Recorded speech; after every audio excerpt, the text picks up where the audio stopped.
Live from downtown Detroit, Local 4 News at 5 starts now. We begin on Local 4 News at 5 with a tragedy unfolding in Lapeer County, which is where a mobile home fire has left 4 people dead.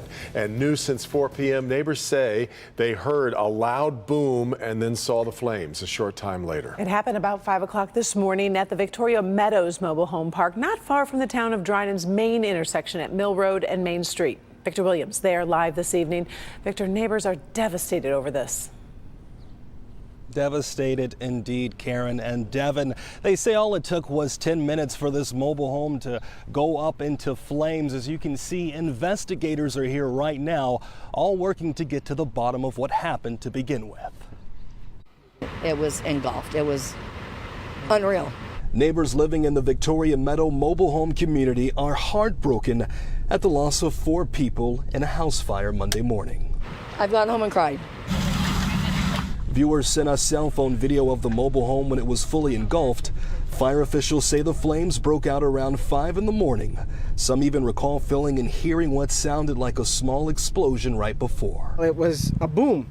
It wasn't very loud, so I didn't think it was near the house. It sounded like a roll of thunder. And my husband said he could feel it in the floor of the house. Neighbors say the 4 inside were an elderly woman, her granddaughter who was taking care of her, and the granddaughter's 2 teens who were also home at the time. It was Zola's great-grandchildren that were there, and they passed also. I think 15 and either 16 or 17, the boy was, I don't know. Reps from Consumers Energy have been going door to door to make sure there are no gas leaks. State investigators have also been on scene working since the flames went out. In the meantime, a close-knit community must heal together as crews work to determine a cause. He's taking them and, they're in heaven. Their arms are around them. They're in heaven. Yes. And the flames were so intense that several homes nearby were damaged, as you can see right over here, from just the heat alone. So just a tragic situation all around. Reporting in Dryden Township, Victor Williams, Local 4. So horribly sad. All right, thank you, Victor. We'll check back with you at 6. Well, new at 5, a woman has died from her injuries after police say she was run down by a driver last night, and that happened on the city's east side. This happened on Manning Street, not too far from 7 Mile and Hayes. Let's get to Sean Lay now on this story. Next, Sean, you got an update from police just this afternoon. Police and family members of a mother of 6 ripped from her family. Detroit police just put out video of a person of interest driving the car that ran down this mother. We've got the video for you here and at clickondetroit.com in just a moment. We're talking about a mother of 6 intentionally run down. I just spoke to her heartbroken daughter. The motive behind this is truly stunning. My mama was everything I had. My mama was the only thing, and now she gone. That's the voice of Gatoria Bubrowski, the heartbroken daughter of 40-year-old Tiffany Watson Vance, a devoted mother of 6. Sickening video from last night near East 7 Mile in Hayes shows how Tiffany was ripped from her family. A driver intent on destruction, using her car as a weapon. And when Tiffany's 6-year-old son Brandon appears in harm's way, Tiffany gets him out of the way, and then she is run over. Detroit Police Chief James White is stunned by this act of intentional violence. I've watched it probably 10 times, and each time I watch it, I feel like I can control telling her to move, but it's just a straight hit. It is unbelievable, and it's very sad. Here's what we know about what happened. A group of young people were having a bitter argument. To settle the score, the woman at the wheel of the car loaded the kids who were arguing into her car, and she, the adult, drove kids like this and ran down Tiffany Watson Vance. They said it was somebody's mama that was driving, but the car was full of kids. And she was the only older woman in the car. Now Detroit police are scrambling to find that driver who took this beautiful soul from her family. Everybody loved her cooking, her smile. She woke up every morning happy. Police just moments ago releasing this video of the person of interest they are searching for right now.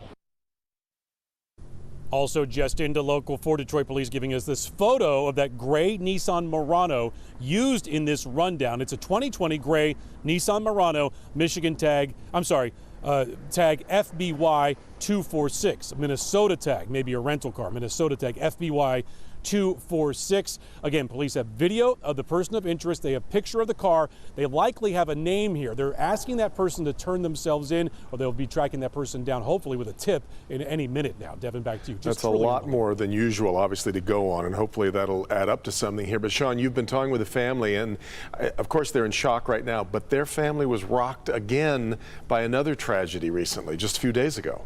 We were just talking about this to the victim's family. Tiffany's husband, his niece is 22-year-old Diamond Shelton. Her name stands out because on Friday, she went into the Detroit River trying to save her cousin who slipped in, and she drowned. So that's Diamond Shelton, and now Tiffany has been taken from this family too with that senseless driving that you just saw, and now the police search for that driver. There's so much on one family. All right, Sean. We'll continue to follow the details in the investigation there. Meanwhile, let's do a quick check of the weather because you cannot beat these last couple of days. But of course, that'll do it. Of course, that was a little taste. Just a bit. Now it's Michigan. Let's go back a little bit chilly, right, Andrew? That's right. And some areas are chilly right now. Most of southeast Michigan, though, as we switch gears, are on the mild side. Many temperatures are in the 50s, even 60s at this hour. The chillier spots far to our north, but still here in southeast Michigan. Sandusky always got you covered with 41 degrees, 46 in Port Huron, but not too far away, a 10-degree difference to the upside. 56 milder degrees over in Mount Clemens, while it's 62 in Ann Arbor. And over at Metro Airport, it's in the low 60s, 61 at this hour, under mostly cloudy skies, but you're able to see some of that sunshine, make it down here to earth. Portland is in town, coming to downtown Detroit to take on our Pistons. We'll still look at dry conditions with temps falling from the 50s to the 40s after the game. So grab your favorite jacket. Hey, more on Severe Weather Awareness Week. It's happening right here now in Michigan. We'll talk more about that in just a few minutes. All right, Andrew.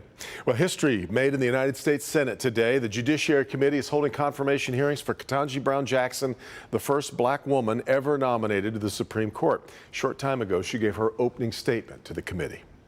I have been a judge for nearly a decade now, and I take that responsibility and my duty to be independent very seriously. I decide cases from a neutral posture.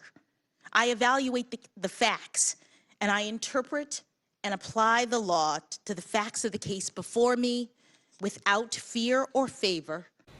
If confirmed, she would fill the seat, of course, of retiring Justice Stephen Breyer. I do.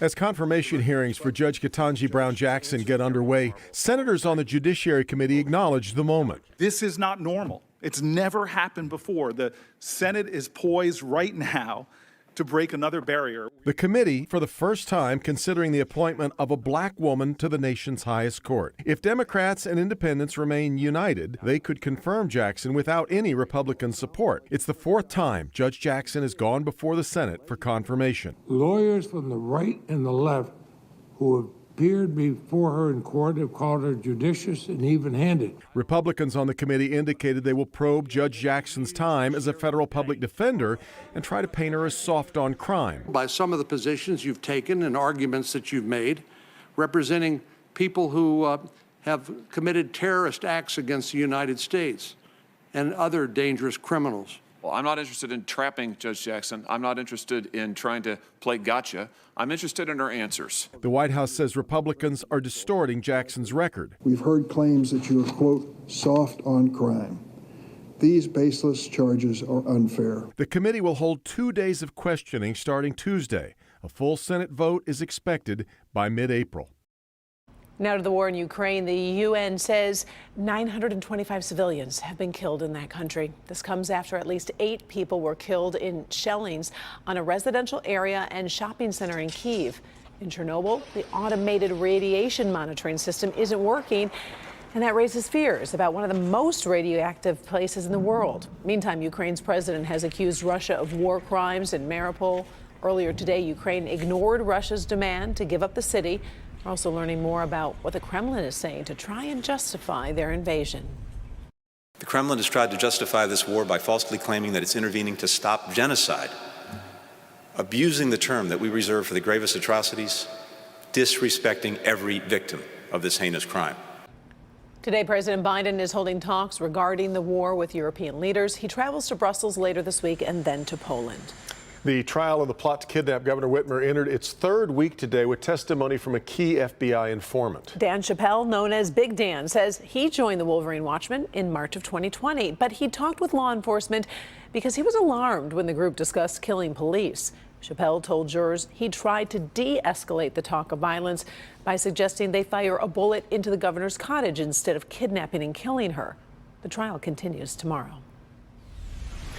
Now to the coronavirus. New numbers from over the weekend. The state reporting 1,423 new cases over the past 3 days. So the average 470 cases a day.